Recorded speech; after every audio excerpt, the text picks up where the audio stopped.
to the throne of professional wrestling in the WWE, who will be the new King of the Ring? We'll find out on network television in just not too long. Plus, we have big breaking news about Roman Reigns being the head of the table on Monday Night Raw. Isn't he the SmackDown guy? And how did he get the ratings up? Plus, All Elite Wrestling Full Gear is on the move. St. Louis, so sorry. Minnesota, you're welcome. We'll get into all of it on today's Sportskeeda Wrestling Top Story of the Day. Share the link of your stink. Watch out, watch out, watch out, watch out! Watch out, I'm in the box. All right, cool. Hey, everybody, I'm Kev Kellam. That is Jose G. Joining us, it's a three-headed Cerberus of fun, Mr. Jeremy Bennett in Nebraska, if he asks you. We got a lot to get into here, boys. If you haven't done it already, go ahead and subscribe to Sportskeeda Wrestling here on YouTube. A lot of exclusives on there. Thank you to the thousands of you that watched our most recent episode of Smack Talk, covering the big Dark Side of the Ring, Ric Flair, controversial situation, and all that stuff. We have an exclusive interview up, by the way, with a big player on last night's Monday Night Raw, Kofi Kingston. I almost said Big E. But I almost said it. I almost did it. Kofi Kingston covering that whole situation of his New Day faction partner winning the title and the big build-up to Monday Night Raw. But you get a lot of insight on where the New Day is right now in WWE, that they really are a faction. That interview is up now on our channel. And if you want to listen to all this stuff, we have it available as a podcast as well. Vince Russo covering last night's very eventful Monday Night Raw. We will get into that as well. A lot to talk about here, but we got this news today, broken today by PWI Insider. We obviously have the full story at sportskeeda.com. Go check it out. We're getting a King of the Ring. We're getting some version of the King of the Ring. So tell me about this, Jose. Yeah, man. So earlier today, PW Insider dropped an exclusive, some news on WWE's King of the Ring, that they're going to be airing a special on Fox the weekend of October 1st through October the 3rd. Now, this special will depend on your local market here in the States. So all the states may not get this special, but this is actually gearing to what will be a preview of the return of the King of the Ring tournament. And, you know, we've been talking about it now for months. Xavier Woods has been a very loud proponent of bringing back the King of the Ring tournament. And even Kofi Kingston mentioned how much it means to him in a recent interview with Rick Cucino here on Sportskeeda Wrestling. It'll be a huge deal. Obviously, Xavier Woods online has been the most vocal about it. I don't know how much fans have actually heard that. And he hasn't really said that on television yet. So is that within canon? You know, that's worth noting here. But this would be a big deal. It's also interesting that this is all being done on Fox. It is all very, very interesting. This is all being done on Fox. So this is a special. We noted here, you know, WWE's done these before where they kind of float in between whatever the football schedule is for NFL that weekend. So if you had a non-market NFL, like a bye week, WWE wants to fill that time with something and give them something. I think that's part of their deal, right? And we knew that some special content just beyond, you know, the big buy, which is SmackDown, you get things like that. And then Backstage didn't work out Tuesday night. It's a rough sell. You know, it's just a show that just didn't catch on. But I'm more intrigued by this. Now, where are we going here, Jeremy? Are we getting another version of WWE pulling out all the guns here as we saw them do on television? We have more people talking about matches on Monday Night Raw, matches on SmackDown at Madison Square Garden, Big E and the Roman Reigns and Bobby Lashley having a pay-per-view level WrestleMania marquee level match, the Bloodline versus the New Day pay-per-view matches last night in terms of attractions on paper on television. Is this now Fox saying, what are we getting if you're ramping up like that? Yeah, I don't know. I think this is going to be more of a, from what I'm reading, it sounds like it's going to be more of a history of the King of the Ring. It's probably, you know, King of the Ring has been kind of away from, you know, ever since Corbin won it. That was almost 2.5 years ago. So this is probably a special to bring people in and up to speed on what the tournament is, what it means to people. Obviously, you know, it propelled the career of Stone Cold Steve Austin. That's going to be the biggest example of this, but it reinvigorated Booker T's career as King Booker. So, and if it's Xavier Woods or bust, I think, in this one, but it sounds like it's going to be kind of a historic type of deal. I would expect it to air on a Sunday. I'm guessing it may be one of those weeks where CBS has both games and then Fox has either a noon game or a 3 p.m. game, depending on Are you talking what about the market special you're in. here? Yeah, I'm guessing it's going to air probably on a Sunday afternoon. Yeah, the way there's dates that vary, so it's like Yeah. the first through the third. So it is a tape special, and so it's probably going to air on a Sunday, on whatever time slot NFL is not on that week. So Fox is probably only on a 1 game schedule for that week, and CBS is going to be hosting both games on Sunday. So it's probably going to be a Sunday afternoon type of deal. I'm all for it. If this is just a precursor to WWE bringing back the King of the Ring as a concept, I'm not against it. They've done it off. They've tried it, and some things didn't work with it in the past. They tried it as something just as here are the finals, on the WWE network. I think the thing they want, we have Steven Chambers saying, air it in Saturday night in prime time as a special. Yeah, something like that. Fox might want to try something like that. I'd rather have it that than Crown Jewel, to be honest. And I always loved it. I always loved it when it was its own pay-per-view, because the winner had to win 3 matches in one night and earn it. So I always loved when they had it as a pay-per-view and do it all in one night. So completely agree. Yeah, I wouldn't like splitting it up. I don't like that. That's the big thing Xavier's been pushing too, is saying he wants the one night tournament. It has to be one night. You have to win all those matches. The traditional one they did for several years in the 90s was one night tournament. There'd be other matches on the show that weren't tournament matches. Mm-hmm. But it's also known that as much as we enjoy, I think wrestling nerds love a good wrestling tournament. We have the G1 going on right now. Good luck to Tetsuya Naito, who suffered a knee injury and is now out of that tournament. But that's a whole different thing. That's a month-long thing. I don't think WWE would want to do that. Court Bauer, who used to write for WWE and do creative, he now runs MLW. He's gone on the record saying he presented the idea of a King of the Ring-like tournament that would go on for weeks and weeks and weeks, and matches would take place on live events and weren't televised, and they could do it as a digital thing, and then have bigger stuff. And that the opposition reportedly from Vince McMahon and other people was it's too convoluted. It'd be too much for people to keep track of. They want to keep it simple. So it's worth noting here, this is in line with WWE doing something extra for Fox. And I think it's a great idea. If it's a couple of specials, if it's just something that happens on SmackDown, I don't know. It's very intriguing, but it lines up right around the time of the draft. So that's kind of intriguing. If you do a King of the Ring right after the rosters are reset, I think that's a really, really cool idea. I think so too. It gives everyone stakes. It gives everyone a sense of, I have to win matches to get a title shot. I have to win matches to get in this situation to get this.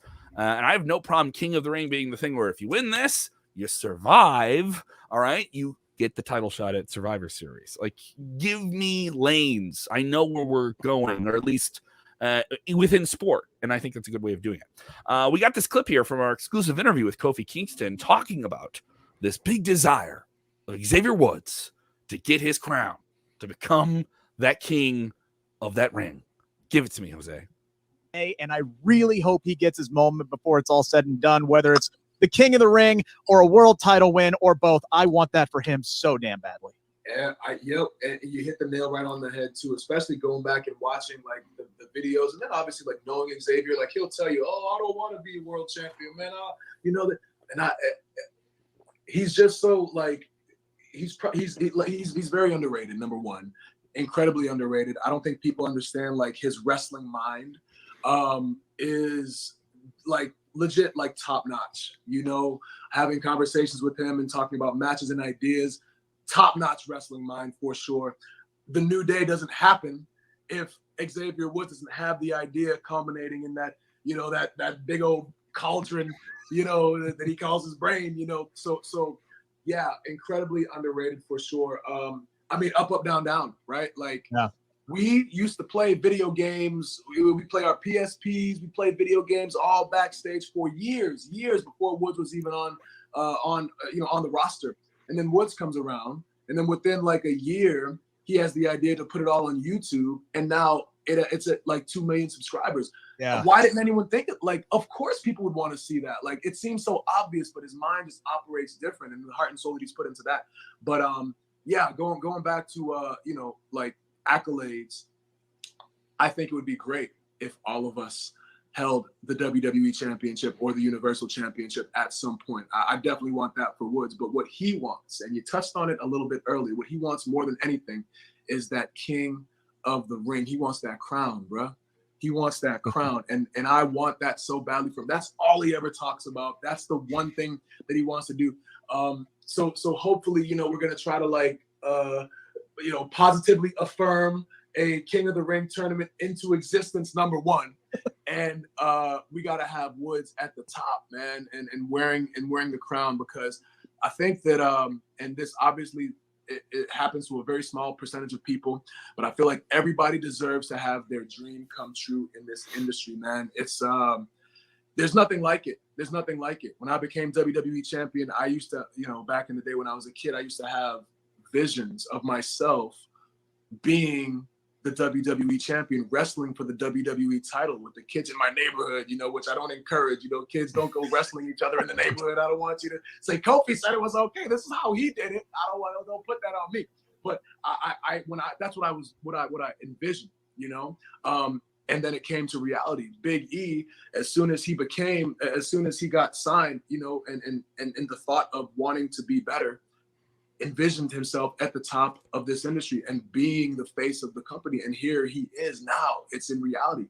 So that's Woods with the King of the Ring, man. You know, that's what he wants. That's all he ever talks about. That's all he ever visualizes. So yeah, we got to find a way to make it happen for sure. Oh man, you might not want it to happen, because as soon as it does, the New Day will have unlocked all the achievements. We will have done it all. That will have been it. That will have been it. We might put the crown on and then just walk with the whole brigade just right on to our cars, drive all the way home, and enjoy retirement. So I don't know if that's what you really want. But you said Xavier's got that mind, man. He'll come up with something new for y'all to achieve. I know. Great interview. Absolutely great interview. Once again, go check out the whole thing up on our YouTube channel. Thank you to WWE for that access to the talent. Day of Monday Night Raw, by the way. So that was really, really cool to be able to do. And keep an eye on our channel. If you want more of that, we got a whole bunch of interviews like that, especially from SummerSlam. You guys were out there. If you enjoy binging on interviews, we got a whole bunch of them on our channel. Xavier Woods he's been tearing it up this year. I mean, and I think I think that faith in him is being shown, because he's been put in high level singles matches with AJ Styles, Randy Orton, and he's delivered this year ever since he came back from his injury. So I think he's proven that he's had these top level talent matches. I think he's proven that eventually that time is going to come, whether it's a United States Championship, King of the Ring, maybe even a World Championship someday. I think that time is going to come for Woods eventually, because of the body of work he's put in this year. Yeah, I've noticed every time he has a singles match, every singles match he has gets better. Now, last night there was this a significant spot in the match where it was Roman Reigns and Xavier Woods, and he hit a move where I thought, no way, he's going to get that pin on Roman. How huge would that be? And they teased it. They did. Teased the idea so of it. big last night. And also the moment where Big E got in the ring it was just him and Roman. There was a big fracas around the ring, and it was just Big E and Roman. And you saw that crowd go, whoa! So, you know, WWE likes those, like, all right, we're going to test a reaction here when we put these two guys together in this frenetic situation, because it builds it up. And then here you go. Here are your two Titans. And you got this wild ending, and Bobby Lashley comes out and ruins it. I didn't mind Bobby Lashley coming out and ruining it. I didn't mind it, because it was done in the sense of, I'm destroying everybody. All right, this is BS. I'm Bobby Lashley. I'm the Almighty. Like, it made sense. It didn't allow everything kind of made sense. Even the stuff I didn't particularly like on Raw outside of the main event stuff was good. Everything had sense. They have a sense of where they're going. I think it foreshadowed that Lashley is going to head to SmackDown and probably feud with Reigns, and then eventually probably WrestleMania get that dream match with Brock Lesnar that we all want to see. Who knows, man? There's a lot of, like, we don't know with I these big-time feel players. And I that's feel- okay. That's okay, yeah. though. Yeah. That's okay. I feel like we could pencil. I think we're going to pencil in Lashley for SmackDown in the draft, though. I have a good feeling on that. I think We we know know Reigns- too. We, have We some know awesome- Reigns ain't going anywhere. Reigns ain't going anywhere. I don't think way. Fox is gonna want Fox that. ain't letting him go. Yeah, we'll see what happens here. But it was certainly interesting to see Roman Reigns in the bloodline on Monday Night Raw. Yeah. Just, like, hey, let's just do it. And I agree with Kofi. I said this yesterday. I think this is a smart thing to do. Seems like the ratings kind of agreed with this, at least a little bit. What's the latest on these numbers coming from last night's Monday Night Raw? Once again, fans, when you hear ratings, these are overnight ratings. These are not fully determined of the complete audience, which usually tends to come in 72 hours after the show airs. Brandon Thurston from WrestleNomics, usually the go-to guy here for ratings, especially when we lost our big what's platform that these numbers came off of. He's always been solid with these. Released earlier this afternoon, literally just about an hour ago, that Monday Night Raw earned about 120,000 viewers more than the previous week, went up to 1.79, which was an improvement of 1.67 of the week before. And their demo shot up from a 0.43 up to a 0.49 for last night's episode. So I wouldn't call it a major increase, but that holds the number where they've been. That's been up a little bit more.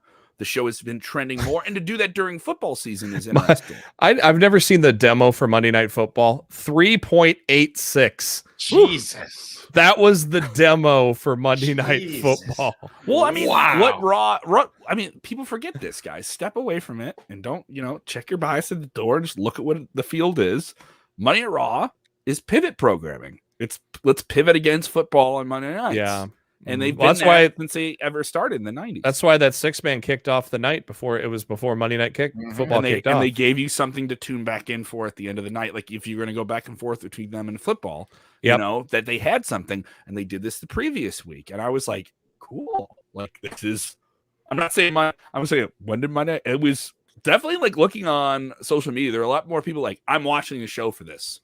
And I'm tuning in for this. And let's see if you can do it. Because Raw sucks. There's people that attributed to that number that were just hate watching because they wanted to see what they were going to put out. And Monday night actually proved to be a pretty damn good show.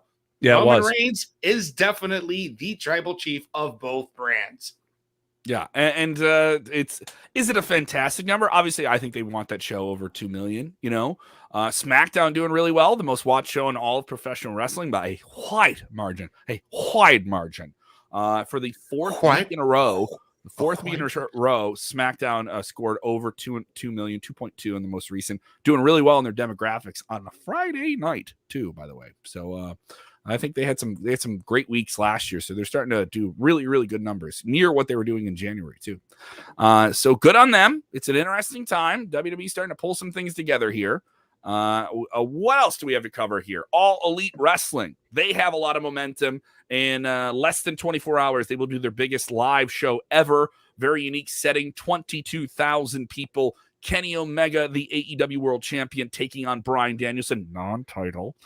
In front of 22,000 people. It's going to be absolutely fantastic in the shadow of New York City. Biggest media market in the world, the biggest show for the company to date, and it's on free television.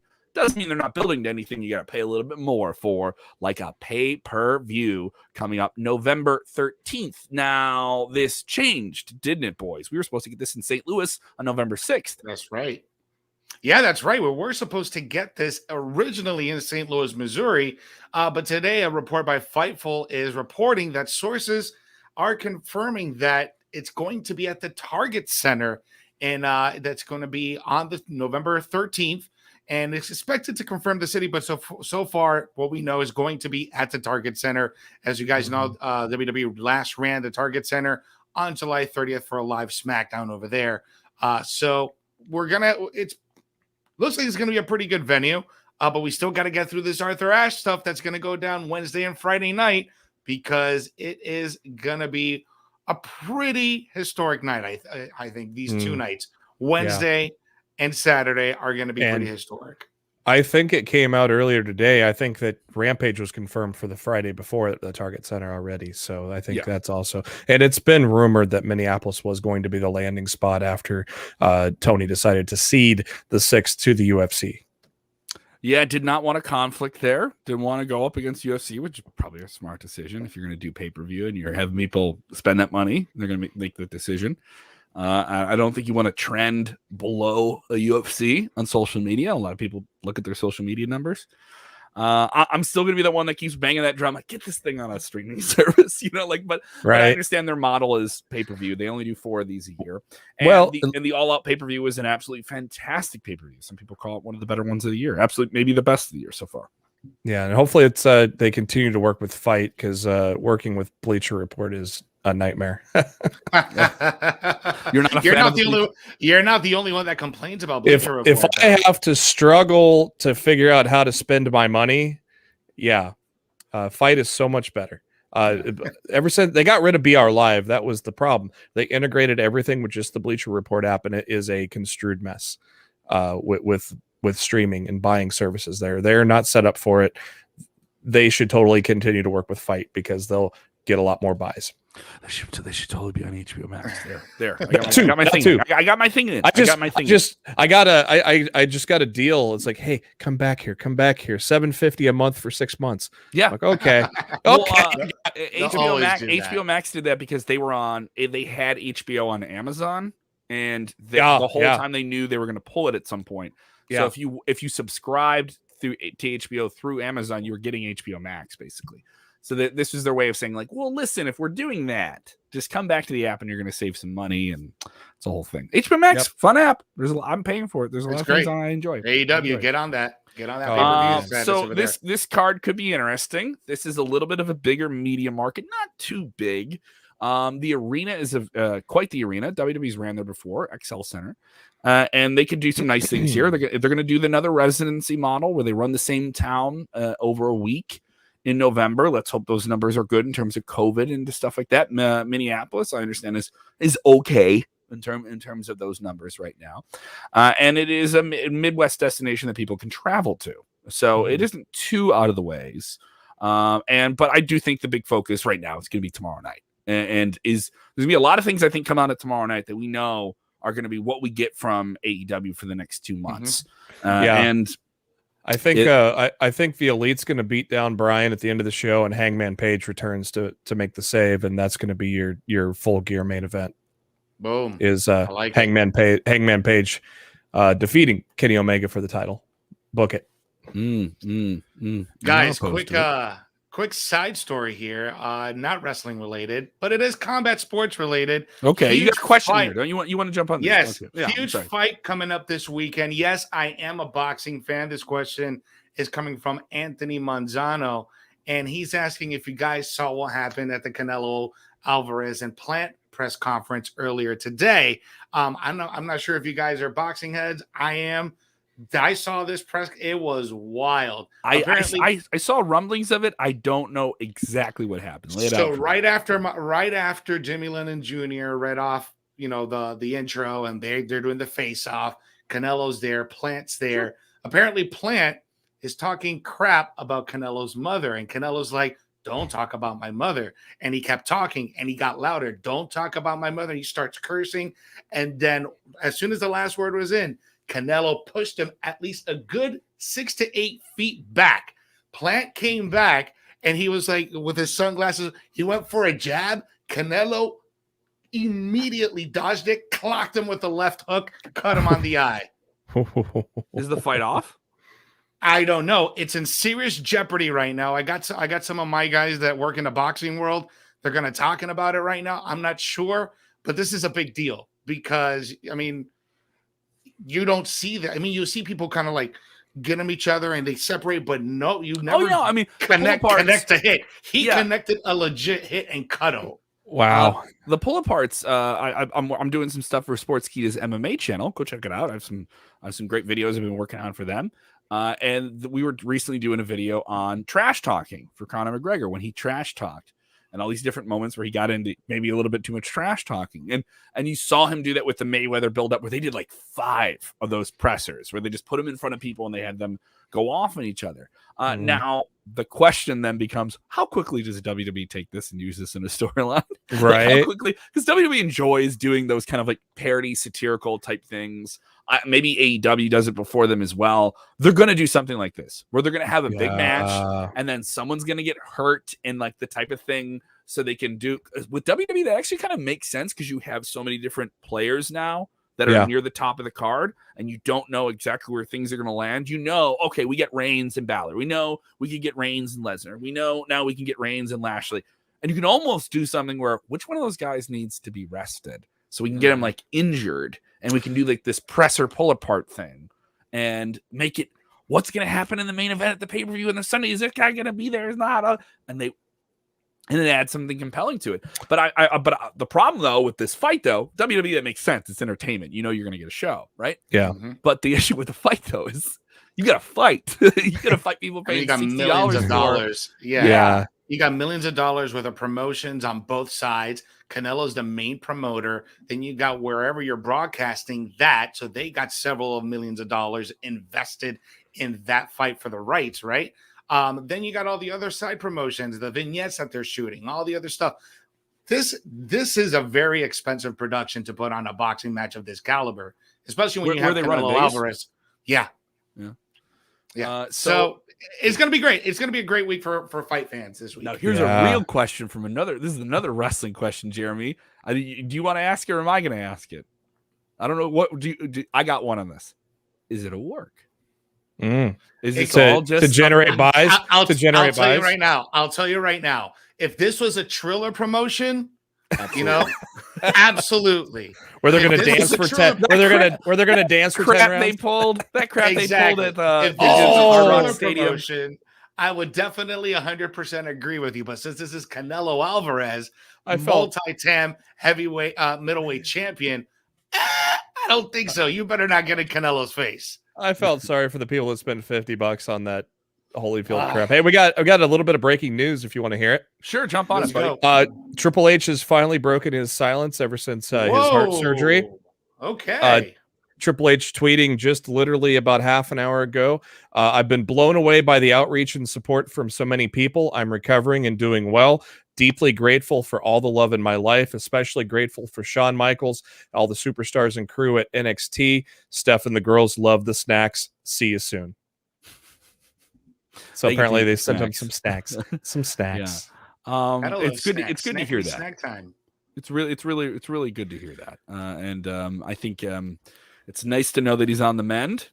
Obviously, because for wrestling fans, the immediate thing is, well, this means he'll never wrestle again. I don't know if that was Lawler still wrestles and he died.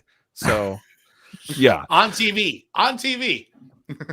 I think he did have wrestle on television, didn't he? Didn't he get in the ring and did something a little bit physical after? Yeah. And he's done many indie matches since then too. Yeah. So he did that casket match with Enzo Amore out of nowhere. Triple H will have one. I think he'll have a swan song, a goodbye, maybe an AJ Styles, just somebody he's never feuded with, maybe.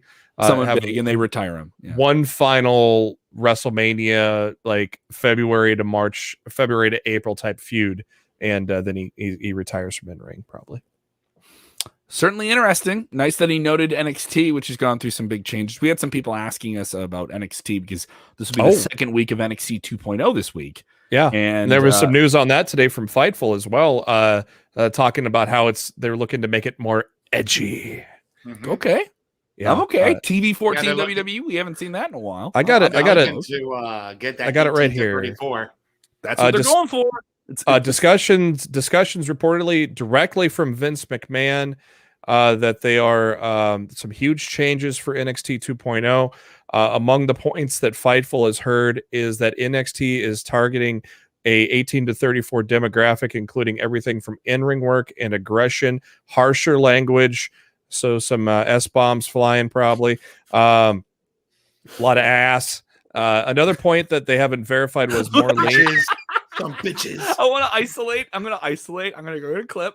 I'm going to isolate. A lot of ass. There's going to be a Twitter clip. There's going to be a Twitter clip of just Jeremy. A lot of ass. A lot of ass. A lot of ass. A lot of ass. You know those videos that are know, you know those videos that are, those YouTube videos that are like 10 hours of the same thing, like 10 hours of The Price is Right losing horn. Come on.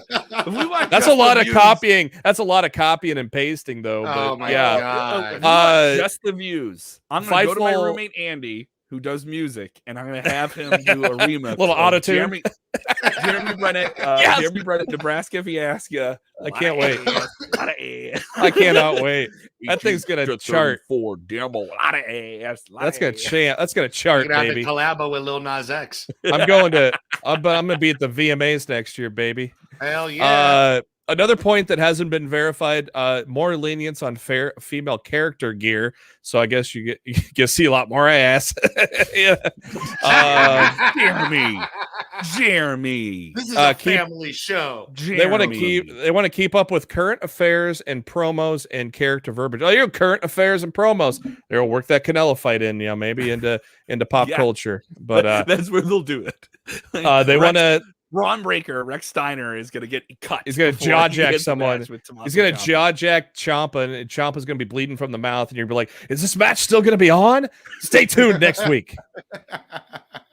Yeah, I'm looking forward to it. And dude, it's a good time to be a wrestling fan. I think Rob WWE's had a fire lit under their ass with AEW and with football.